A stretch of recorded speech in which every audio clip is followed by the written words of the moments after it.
YouTube channel and press the bell icon to get the latest updates.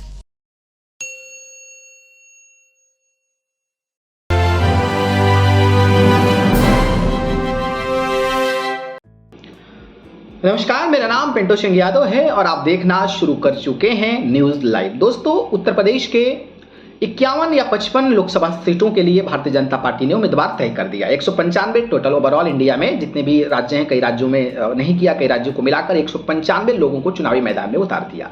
Uttar Pradesh पर सबकी नजर थी, लेकिन 55 या 51 सीटों पर भारतीय जनता पार्टी ने कैंडिडेट को उतारा। लेकिन दूसरा लिस्ट आने में अभी देरी हो रही है और माना जा रहा है कि भारतीय जनता पार्टी जो है वो खेला करने में बिल्कुल तैयार है। और जिस सीट को लेकर चर्चा हो रही है उसमें कैसरगंज से ब्रजभूषण शरण सिंह को लेकर हो रही है, मेनका गांधी की सीट को लेकर हो रही है। इसके अलावा वरुण गांधी को लेकर लोगों की नजरें टिकी हुई है कि भैया वरुण गांधी को टिकट मिलेगा कि नहीं मिलेगा।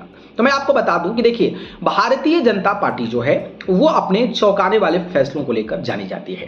पहले लिस्ट में महज 51 या 55 उत्तर प्रदेश के लोकसभा सीटों पर अपने उम्मीदवार का नाम तय किया, लेकिन उनमें से जो तय किया उसमें से लगभग कंफर्म था कि ये चुनाव लड़ सकते हैं। लेकिन जो दूसरी लिस्ट जो उत्तर प्रदेश की सीटें बची है उसमें कई सारे ऐसे नाम हैं जिसको चौंकाने वाले फैसला बीजेपी ले सकती है। आपको पता होगा, कैसरगंज से ब्रजभूषण शरण सिंह महिला पहलवानों को लेकर लगातार विवाद में रहे। उनको लेकर भारतीय जनता पार्टी की थुथु भी हुई। भारतीय जनता पार्टी पर जो विपक्ष है वो लगातार अटैक भी करता रहा, तो उनके सीट पर संशय बना हुआ है। तो वहीं सबसे ज्यादा चर्चा वरुण गांधी को लेकर है। आपको पता ही होगा कि वरुण गांधी किस तरीके से सरकार की नीतियों के खिलाफ लगातार बोलते नजर आते थे। किसान आंदोलन की बात हो या फिर रोजगार की बात हो या फिर प्रधानमंत्री नरेंद्र मोदी के नेतृत्व वाले अलग अलग कामों की बात हो, लगातार वरुण गांधी प्रमुखता के साथ उसका विरोध करते नजर आ रहे थे।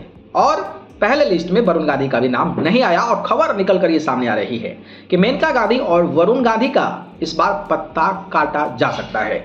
और पत्ता जब काटेगा तो हो सकता है कि दूसरे लिस्ट में भी इन नेताओं का नाम ना आए, एक और लिस्ट बनाया जाए जो तीसरी लिस्ट हो और उस तीसरी लिस्ट में इन सारे सीटों का ऐलान किया जाए। और ये भारतीय जनता पार्टी करने में माहिर है कि लेट से अगर हम अनाउंस करेंगे तो पता चल पाएगा कि जो कैंडिडेट हैं वो क्या सच में विपक्ष दलों में जाने के लिए बेचैन हो जाएंगे या फिर सच में वो भारतीय जनता पार्टी के साथ रहना चाहते हैं।